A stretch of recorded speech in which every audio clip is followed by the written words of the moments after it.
오늘 저는 본문을 중심으로 새 힘을 얻는 좋은 소식, 지난 주에 이어서 두 번째 말씀 전하기를 원합니다. 오늘 앞서 언급한 것처럼 저는 지난 주에 이어서 하늘의 제왕이요 새들의 왕이라고 할 수 있는 이 독수리와 관련해 가지고 말씀을 드리고자 합니다.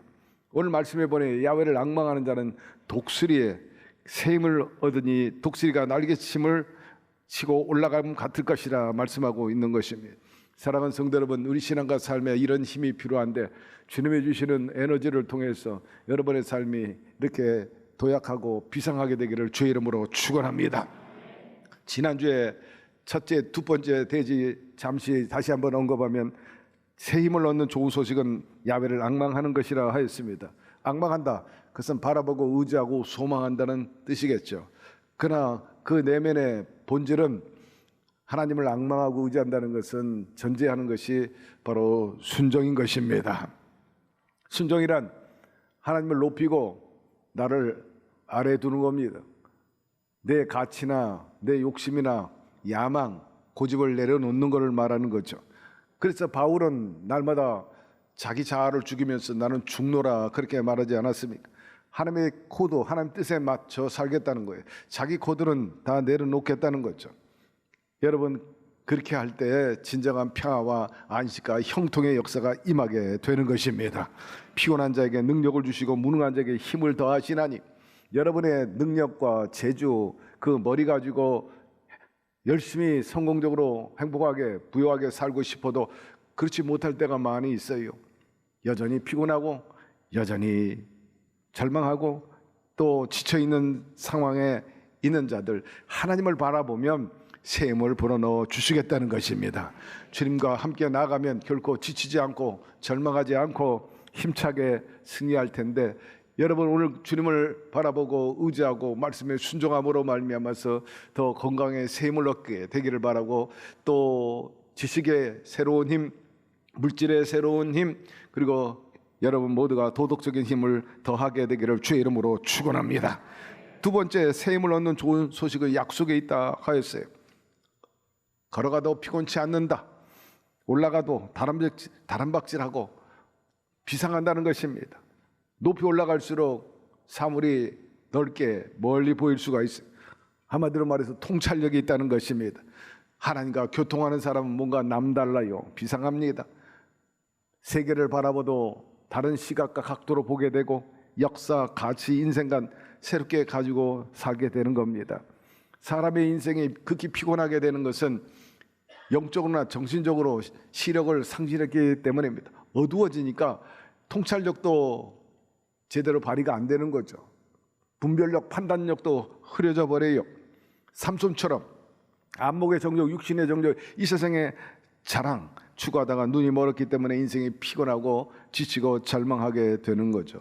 그렇기 때문에 여러분, 우리가 동물의 차원에서 결코 먹고 마시면서 그런 수준에 머물러 살 것이 아니라 마음을 새롭게 하고 변화를 받아 하는 기뻐하시고 온전한 뜻, 그리고 그 코드에 맞아서 주님을 바라보며 동행해 나아가게 되면 여러분의 삶에 지금보다도 훨씬 차원 높고 놀라운 비약의 역사가 일어나게 되는데, 이런 역사가 있게 되기를 주의 이름으로 축원합니다.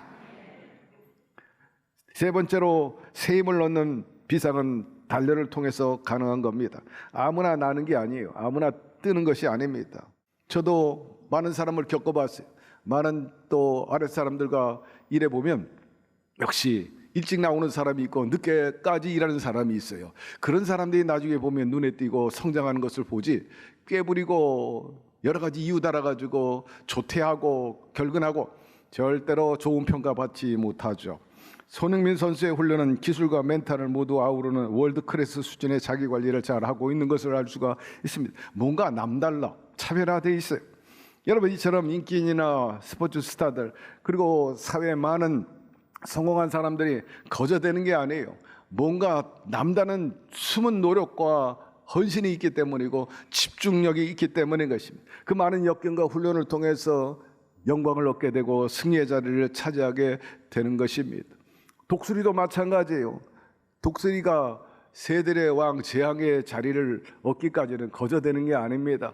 그저 몸체가 좋고 부리가 좋으니까, 또 발톱이 좋으니까 그래서 제왕이라 그렇게 말한 게 아니고, 그렇게 되기까지 독수리가 엄청 훈련하고 자기를 단련시킨다는 겁니다. 어미 독수리가 아주 연약하고 아직도 완숙하지 못한 그 새끼를 낭떠러지로 그냥 내리밀어칩니다. 둥어리에서 안 떨어지려는 그 새끼를 갖다가 부리로 물어가지고 집어 던지는 거죠. 야, 어떻게 그렇게 잔인하게 새끼를, 날지도 못하는 놈을 갖다가 그렇게 집어 던지느냐. 그게 아닙니다. 새끼는 한 번도 날아보지도 못했고 날지도 못하지만 살기 위해서 얼마나 날갯질을 하지, 난리를 하는 겁니다. 나 죽는다고 말해요. 몸부림칩니다. 거기서 경쟁력이 나오는 거예요. 안락하고 온실에서 있는 그 꽃이, 여러분, 생명력이 길지 않아요. 들꽃 같은 생명이 있어야 됩니다. 비가 오나 눈이 오나 날씨가 차가우나 견뎌내는 혹독한 그런 훈련 속에서 강인한 생명이 일어나게 되는 거죠. 또 독수리는 엄청난 힘을, 바람을 이용해 가지고, 바람을 타면 탈수록 강한 바람이면 강한 바람일수록 더 높이 나는 겁니다. 하버드 대학이 그냥 유명해진 게 아니고 학생이 공부 잘해서가 아니라, 자주 얘기합니다마는 교수가 우수하기 때문에 명문 대학이 되는 거예요. 좀 부족해도 훌륭한 교수가 그 학생을 가르치면 그 학생이 우수하게 되니까 결국 명문 대학이 되는 겁니다. 저도 한때 한세대학교에서 기획실장을 했죠. 학교 경영에 참여하게 되고 또 교수로 직접 채용하기도 하고 설교하기도 하고 강의도 하고, 또 대학 평가 받는 데 있어서 학교 대표로서 교수, 전 직원 다 포함해 가지고 평가단을 만들어 가지고 3년 동안 밤낮으로 정말로 새벽 1시, 2시까지 매일같이 그렇게 준비를 하는데, 그 전방위적입니다. 교수의 질, 논문, 그리고 교수가 제자 취업률을 얼마나 높였는가, 저널, 국내 저널 혹은 해외 저널에 논문을 몇 편 발표했는가, 도서관에 학생 한 명당 책은 몇 권을 보유하고 있고 도서관에 책상 하나 학생이 몇 명 이용하고 있는가, 그리고 한 클래스에 교수 한 명이 20명을 가르치느냐 50명을 가르치느냐, 이런 것 등등이 다 결국 차별화하고 경쟁력을 강화시키는 겁니다. 이거 올리기 위해서 엄청난 돈이 들어가야 되고 엄청난 노력들이 필요해요. 그런데 제가 한 가지 힌트를 주면, 대학의 교수가 되려면요 적어도 35세 전에 박사학위 받아야 됩니다. 그렇지 않고는 교수 되기 하늘의 별 따기입니다. 열심히 해외에서 공부하고 와요. 근데 40세가 넘고 45세가 됐어요. 인생을 거기다 다 투자했어요. 그러나 결과가 좋지 않습니다. 눈물을 막 떨어뜨립니다. 면접 현장에서. 내가 어떻게 공부했는데 너도 여기 어플라이도 안 되는 거예요. 왜? 그만큼 대학은 경쟁력을 요구하고 있기 때문입니다. 왜 이런 현상이 일어났느냐? 딱 교수가 되면 연구 안 하고 공부 안 하고 20년 전에 채용했는데 그때 쓴 논문 가지고 20년 동안 써먹는 거죠. 그러니 거기서 나오는 학생들이 뭐가 발전이 있겠냐? 하이파워 시프트. 논문이 1년이었던 그 시대하고 지금은, 여러분, 논문이 한 달에 한 편씩 새롭게 나와. 의학, 과학, 사회과학, 여러 가지 식품 등에 있어서 아마도 방산업체도 마찬가지예요. 물리학에도 그럴 것이고 화학도 그렇고 새로운 논문이 계속 나오고 있는데, 10년 전 20년 노트 가지고 그 논문 가지고 울고 먹으려니 그 학생과 그 학교의 질이 어떠하겠냐고. 그리고 교수는 사실 돈을 줘야 역시 공부합니다. 사람이란 다 그렇지 않겠어요? 재벌 회사에서 다 연구소가 있어요. 삼성에도 연구소가 있고 박사만 거의 2만 명이 있어요. 그러니까 세계적인 상품이 나오는 거죠. 매일같이 머리 짜매고 연구하고 또 실험하고 연구하고 실험하고 매일같이 밥 먹고 상당한 투자를 해야 되고 상당한 대우를 해줘야 되는 거죠. 그런데 35살이 넘으면 사람들을 내보내기 시작합니다.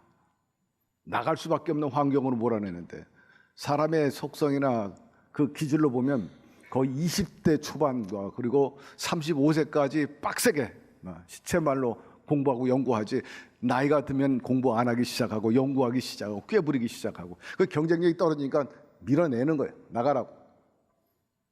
뒤늦게 대학에 와서 어플라이는 될 리가 있나요? 쉽지가 않아요. 그게 박사학위 받고 해외에서 받고 와도 2만 명 이상이 지금 실업자로 있고 시간 강사나 이런 걸로 때울 수밖에 없는데 안타까운 일인 겁니다. 뭘 얘기하냐? 경쟁력을 요구하고 있는 것입니다. 오늘날 하나님께서 저와 여러분에게 시련과 역경을 준다고 한다면 여러분 엎어치고 또 거꾸로 때리기 위해서 그렇게 하신 게 아니라 하나님께서 크게 쓰시기 위함인 줄로 믿고 긍정으로 받아들이게 되기를 바랍니다. 바울이 강한 육적인 훈련을 통해서 환경과 조건을 초월해 만족할 수 있게 됐는데 저와 여러분도 이런 것들을 배우고 나아가게 되기를 바랍니다. 네 번째, 새 힘은 생명이요 살아있는 신비의 힘입니다. 하나님이 주시는 새 힘은 부드럽고 연해요. 그러면 한없이 연약하냐? 그렇지 않아요. 하나님이 주시는 생명은 부드럽고 연한 반면에 또 강인함이 있다는 거예요. 저 꽃이가 저 바위틈에서 자기 뿌리를 내리고 자기의 꽃과 자기의 영양을 과시하는 것을 보세요. 어디 저 조그만 꽃이 뿐이겠어요. 바위를 뚫고 소나무도 자라고 거대한 나무들이 자라는 것을 보게 됩니다. 생명의 힘이 강하다는 거죠. 여러분, 서두에 제가 언급했지만 모든 생명의 근원은 야훼 하나님이신 것입니다. 말씀해 보니 주께서 내 장부를 지으시며 나의 모태에서 나를 조직하셨나이다. 내가 주께 감사하면 나를 지으심이 신묘막증하심이라. 주의 행사가 기함을 내 영혼이 잘 아나이다. 오늘 주 앞에 나와 예배드립니다. 예배의 첫 번째 추구할 것은 먼저 그 나라와 그 의를 구하라 그랬어요. 하나님 영광을 위해서, 하나님의 뜻을 구현하기 위해서 우리는 몸과 마음과 물질을 드려야 되는 거예요. 여러분, 무엇보다도 마음을 드리게 되기를 바라고 몸을 드리게 되기를 바랍니다. 성가대 목소리를 드리고 있죠. 앙상블 자기 재능을 드립니다. 남녀 선교회 저렇게 여러분 앉아서 안락하게 예배드리는 동안에 저분들은 다 서서 여기를 보호하고 있어요. 그 외에도 이름 없이 빛도 없이 몸을 드리고 마음을 드리고 물질 드리며 헌신하는 사람들이 얼마나 많이 있어요. 여러분은 무엇을 드리고 있나요? 오늘 예배 중에 뭘 드려? 뭐가 몸이 아까워? 여러분 몸이 아까워요? 쓰기가 불편해? 여러분 온전히 드리게 되기를 바라고 나는 아무것도 아닙니다. 나는 I'm nothing. 나는 아무것도 아닙니다. 그래서 야곱은 벌레라고 그랬어요. 다윗도 자기는 티끌이라고 그랬어요. 잠시 있다 사라지는 안개와 같다. 세상은 덧없는 거예요. 여러분 가지고 있는 모든 것들이 다 한순간일 뿐인 거지. 오늘 무엇보다도 움직일 수 있는 거 감사하시기를 바라고 호흡할 수 있는 거 감사하시기를 바라고. 그러니 더 이상 여러분 이 살아가는 세상 속에서 좀 더 지혜롭고 현명하게 살아갈 이유가 있고 필요가 있다. 더 이상 원망, 불평, 시기, 미워, 원수로 살지 말게 되기를 바라고 여러분의 모든 인생 관리를 좀 현명하게 관리하시기를 바랍니다. 경영하게 되기를 바랍니다. 좀 더 웃으면서 행복하게 될 수 있으면 덮을 건 덮고 용서할 건 용서하고 그러면서 남은 생애를 더 즐겁고 행복하고 편안하게 사는 것이 더 현명한 방법이 아니겠느냐 하는 거죠. 여전히 막 무덤 갈 때까지 그렇게 앙숙으로 그냥 이를 깡물고 저거 언제 죽나 언제 그러다가 자기가 먼저 죽어. 사랑하는 성도 여러분, 여러분의 삶이 살아있는 삶이 되기를 바라고 살아는 있는데 죽고 있는 거예요. 죽음과 같은 삶을 살지 말게 되기를 바랍니다. 유명한 이탈리아 시성 단테가 말했죠. 영원히 사는 것이 아니면 사는 게 아니다. 잠깐 있다 사는 것, 사라지는 것이 아니에요. 살려면 영원히 살아야 되고요.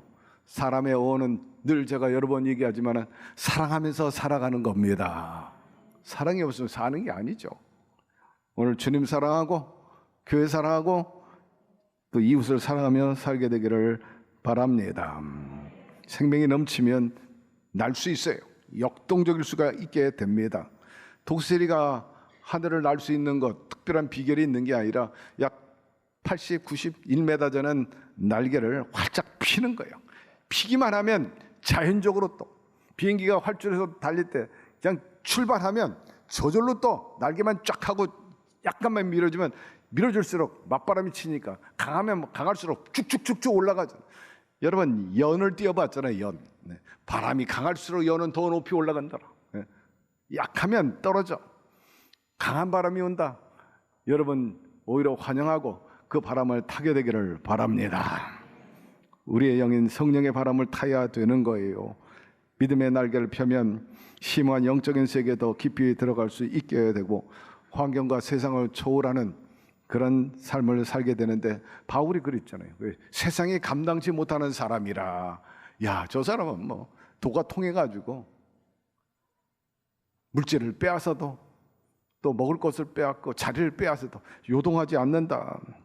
나의 애국 사람에게 어떻게 행하였음과 내가 어떻게 독수리 날개로 너희를 업어 내게로 인도하였음을 너희가 보았느니라. 확 이런 믿음이 있기 때문입니다. 하나님께서 이스라엘 백성들 애굽에서 종살이 할 때 안타까워가지고 그들을 구출해내는데 홍해수 가르고 광야에서 불기둥 구름기둥으로 지켜주고 때를 따라 만나 메추라기 주시고 또 원수 앞에 승리케 하시고 반석에 샘을 터지게 하시고 또한 요단강을 건너서 여리고와 아이성 치고 가나안 7족을 치고 나갈 때 하나님이 구원의 그 방편과 그 모든 모습을 무엇으로 묘사했느냐? 독수리가 새끼를 업고 나는 것과 같이 내가 너희를 구원하였느니라. 사랑하는 성도 여러분, 주님께서는 오늘도 저와 여러분을 업고 여러분들을 건져주시기를 원하시는 것입니다. 독수리의 시력은 사람보다 4배에서 8배까지 된다고 그러잖아요. 사람의 시력이 최고로 좋으면 1.5. 그런데 제 눈은 이렇게 제 시력은 지금 0.7 정도 나오고 있어요. 그래서 이 안경은 도수가 없는 안경이에요. 이렇게 그냥 모양새로 끼고 있고 벗는 게 훨씬 편해 사실은요.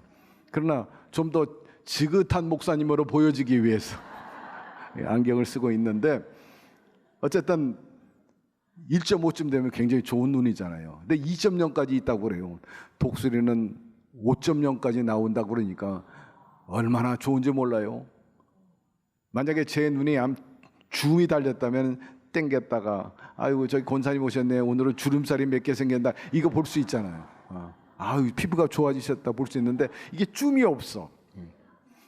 어떤 경우는 줌은 표준 렌즈가 50mm입니다. 그 다음에 50mm 내려가면 35mm, 28mm 이렇게 떨어지거든요. 그 다음에 어안 렌즈까지 들어가요.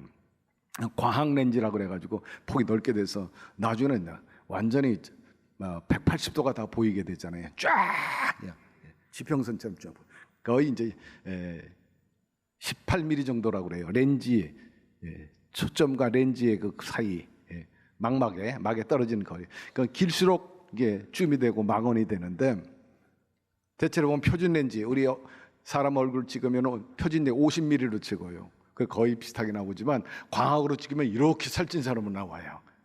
돼지처럼 나오려면 28mm 찍으면 이렇게 나와야지. 그러니까 얼굴이 좀 큰 분들은 좀 더 60mm, 70mm면 작게 나오고 막 그렇죠.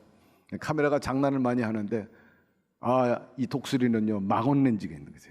망원 렌즈 최고로 긴 게 한 2,500mm 정도. 저도 한번 사용해 본 적인데 저 여의도 광장에서 저 끝까지 찍으면 쫙 잡혀요.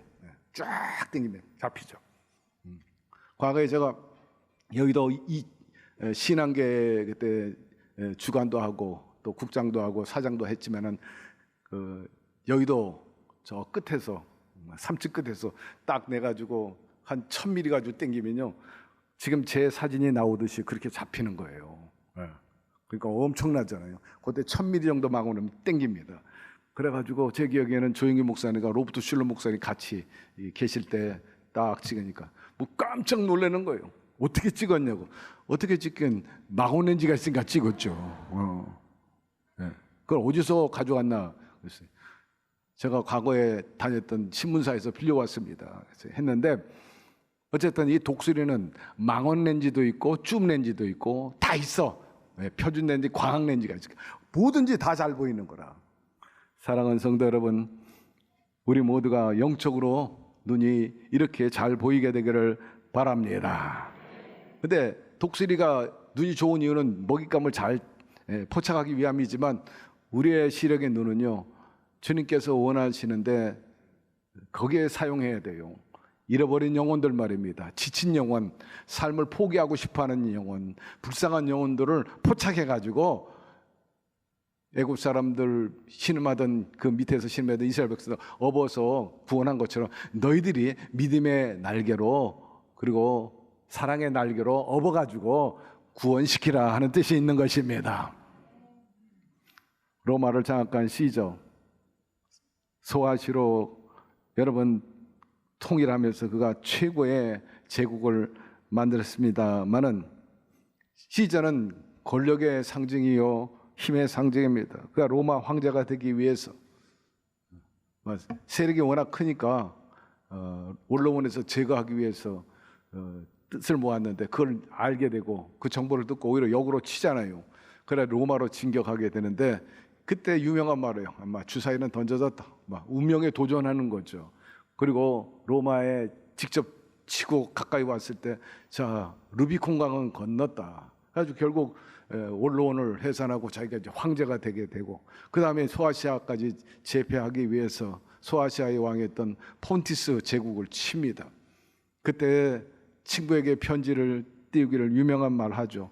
왔노라 보았노라 이겼노라. 이 세 마디는 세계 문장사의 글을 쓰는 데 있어서 가장 짧고 박력 있는 문장으로서 많이 사용되고 있는 겁니다. 그러나 우리가 알아야 될 것이 아무리 시저가 그런 권력과 힘의 상징이고 지략과 술수를 가지고 있다 할지라도 세상에 속한 것이라는 거예요. 하늘에 속한 것이 아니라는 것입니다. 곤불십년이라는 말이 있지 않습니까? 여러분 세상 건 다 헛되요.